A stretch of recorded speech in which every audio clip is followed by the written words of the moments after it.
আসসালামু আলাইকুম, কেমন আছেন সবাই? আশা করছি সবাই বুঝতে পেরেছেন আমরা কোথায় এসেছি। আমি ভিডিওতেও অনেকবার বলেছি যে আমরা বাংলাদেশে যাচ্ছি। তো এই তো বাংলাদেশে যাব, এজন্য এয়ারপোর্টের উদ্দেশ্যে রওনা দিয়ে দিয়েছি। এটা মালয়েশিয়া এয়ারপোর্ট। তো এই তো বুকিংয়ের জন্য দাঁড়িয়ে আছি। দেখেন কি পরিমাণে ভিড়, প্রচুর পরিমাণে লোক আজকে। বাংলাদেশ বিমান আর ইউএস বাংলার ফ্লাইটটা একদম পাশাপাশি পড়েছে। তো অনেক লম্বা লাইনে আছি, প্রচুর পরিমাণে কিউ এখানে। তো আমাদের বেশি সময় কিউতে থাকতে হয়নি, আমরা যেহেতু ফ্যামিলি সেহেতু আমাদের একটু ছাড় দিয়েছে, তো সেই জন্য চলে আসছি একদম ফার্স্টে। আমাদের কিন্তু 2:40 ফ্লাইট, অলমোস্ট 1টা বাজতে গিয়েছে। তো আমাদের হাতে বেশি টাইম নেই, যেহেতু আমাদের ওই ইমিগ্রেশন ক্রস করতে হবে, দেন আরও অন্যদিকে হেঁটে যাওয়া লাগবে। ফ্লাইট পর্যন্ত, বিমান পর্যন্ত আমাদের অনেক দূর হেঁটেই যাওয়া লাগবে। এদিকে আমাদের বুকিং কমপ্লিট হয়ে গিয়েছে। আমরা বুকিংয়ে জিনিসপত্র খুব সুন্দরভাবে দিয়ে দিয়েছি, আলহামদুলিল্লাহ কোনো সমস্যা হয়নি। তো আমরা এই যে এখন ইমিগ্রেশনের দিকে যাচ্ছি। দেখেন আমার কিন্তু মালয়েশিয়া এয়ারপোর্ট খুবই ভালো লাগে, অনেক সুন্দর সাজানো গোছানো একটা শৃঙ্খলা। তো মেয়েকে নিয়ে একটু ওয়াশরুমে আসছি। দেখেন এখানে ওয়াশরুমটা কত সুন্দর, নিট অ্যান্ড ক্লিন। আর এই যে বাবা মেয়ের একটু দুষ্টমি, ভাবছি একটু ক্যাপচার করে রাখি। দেখেন এয়ারপোর্টটা কতটা সুন্দর, আমার কাছে কিন্তু খুবই ভালো লাগে। তো আমাদের হাতে বেশি সময় নেই, খুবই তাড়াতাড়ি আমাদের যেতে হবে। তো আমরা ইমিগ্রেশন কমপ্লিট করে হেঁটে যাচ্ছি। দেখেন এই পাশটা না নতুন সুন্দর করে সাজিয়েছে, আগেও ছিল কিন্তু এখন দেখছি খুব সুন্দর করে সাজিয়েছে, এই আর কি। তো পাশাপাশি বিভিন্ন ধরনের দোকানগুলো আছে চকলেটের, এখান থেকে কিনে নিয়ে গেলে কোনো সমস্যা নেই, খুব ভালোভাবে নিয়ে যাওয়া যাবে। আর আগে তো ডিউটি ফ্রি ছিল, এখন মনে হয় ডিউটি ফ্রি নাই। তো এই যে আমাদের কিন্তু অনেক দূর হেঁটে এই শেষ পর্যন্ত বিমানের কাছে আসতে হয়েছে। তো এই তো আমরা বিমানে উঠে পড়েছি। আর এই বিমানটা না বিশাল বড় বিমান ছিল, প্রায় আমরা 400 জন যাত্রী একসাথে বাংলাদেশের উদ্দেশ্যে রওনা দিয়েছি। আর এই ফার্স্ট আমি যে মালয়েশিয়াতে এত যাতায়াত করেছি, আমি এই ফার্স্ট এত বড় বিমানে কিন্তু উঠেছি। যতবারই গিয়েছি ছোট ছোট বিমান আমার ভাগ্যে পড়েছে। আর এই যে আমি আমার বড় মেয়েকে জানলার পাশে দিয়েছি, ও জানলার পাশে বসে সব কিছু দেখবে, আর আমি মাঝখানে বসেছিলাম। আর আমাদের খাবার দিয়ে দিয়েছে। বিমান এখন পুরোপুরি ভালোভাবেই যাচ্ছে, উপরে উঠে গিয়েছি, ফ্লাই করা হয়ে গিয়েছে। আর আমি এখানে বিফ নিয়েছি, সাদা ভাত আর ডাল, কোক দিয়েছে, ফিন্নি দিয়েছে। ফিন্নিটা অনেক মজার টেস্টি ছিল কিন্তু। তো এই যে আমরা কিন্তু বাংলাদেশে নেমে পড়েছি। দেখেন অবশেষে প্রায় 1 বছর পর নিজের মাতৃভূমিতে চলে এসেছি, আলহামদুলিল্লাহ খুব বেশি ভালো লাগছে আমার কাছে। এই তো ঠিক আছে, তাহলে আপনারাও আমার সাথে দেখতে থাকেন।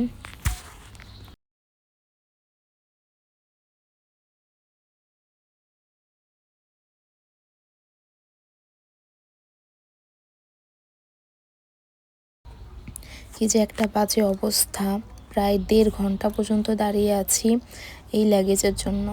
একটা লাগেজ এখনও পর্যন্ত আসেনি। ফার্স্টে তো 3টা পেয়েছি, আর 3টা তো পেতে পেতে প্রায় 1 ঘন্টা আর আধা ঘন্টা উপরে হয়ে গিয়েছে যে দাঁড়িয়ে আছি। জানি না লাগেজটা পেয়েছি অবশেষে। আর এই যে আমরা গাড়িতে উঠে যাচ্ছি, আমার শ্বশুর আর আমার আম্মু, তারা তাদের নাতনিকে নিয়েই আছে এখানে। আর অবশেষে আমরা এয়ারপোর্ট ছেড়ে বাসার উদ্দেশ্যে রওনা দিচ্ছি। এটা হচ্ছে এয়ারপোর্ট, আবার আসবো এয়ারপোর্টে ইনশাআল্লাহ। হাসতে হাসতে যাচ্ছি, কাঁদতে কাঁদতে যাব আবার। দেখেন ভোরবেলা সূর্যটাও কত সুন্দর দেখা যাচ্ছে। আমাদের লেট হয়েছে লাগেজ পেতে প্রচুর পরিমাণে দেরি হয়ে গেছে, এত বিরক্ত লাগছিল, বাচ্চারাও অনেক বিরক্ত করছিল। তো এই তো অবশেষে বাংলাদেশের মাটিতে পা দিয়েছি, চলে আসছি। দেখেন আবহাওয়াটা কত সুন্দর ভোরবেলা, তাই না?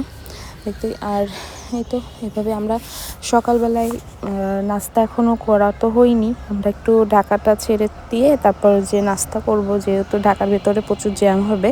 তো আমরা একটু জ্যামটা কাটিয়ে যেয়ে ভাঙ্গাতে যেয়ে নাস্তা করব।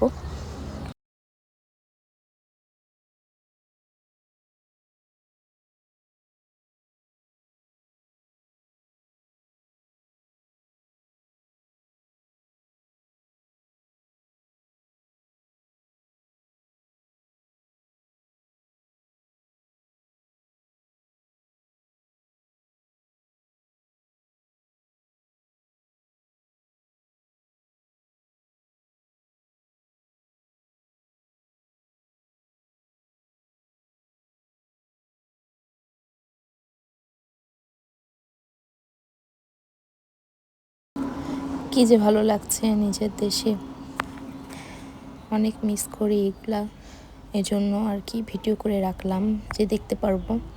আর এই যে আমরা তো পদ্মা সেতুতে উঠে গিয়েছি।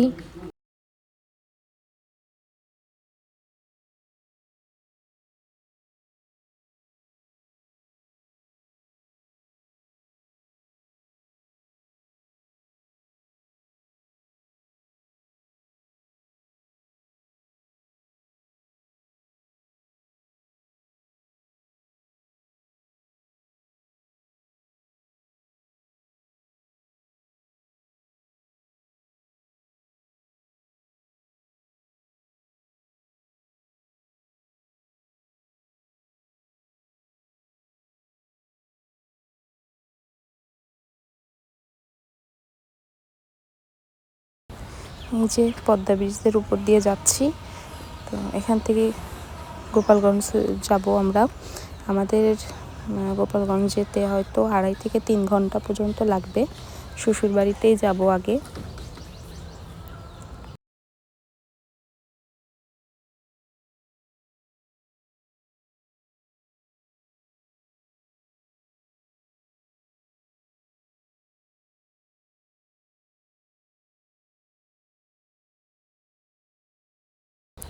তো এই তো সবাই মিলে নাস্তা করছি। বাংলাদেশের গরম গরম পরোটা, ভাজি, ডাল খেতে কিন্তু খুব মজা লাগে। আর আমার শাশুড়ি দেশি মুরগির ডিম সিদ্ধ করে দিয়েছিল বাচ্চাদের জন্য, আমরাও খেয়েছি। তো মাশাল্লাহ, বাংলাদেশের দিনগুলা কেমন কাটবে অবশ্যই একটু একটু করে হলেও শেয়ার করার চেষ্টা করব, যেহেতু অনেকদিন পর এসেছি, একটু ব্যস্ত তো থাকবো। আর এই যে আমি এদিকে চা খাচ্ছি আর এদের পরোটা ভাজা দেখছিলাম। তো অবশ্যই পরের ব্লগে আপনারা আরও অনেক কিছুই দেখতে পারবেন। চাটা কিন্তু বেশ মজা ছিল, কিন্তু অতিরিক্ত মিষ্টি। তো এই যে গ্রামের পরিবেশ আমার তো অসাধারণ লাগে।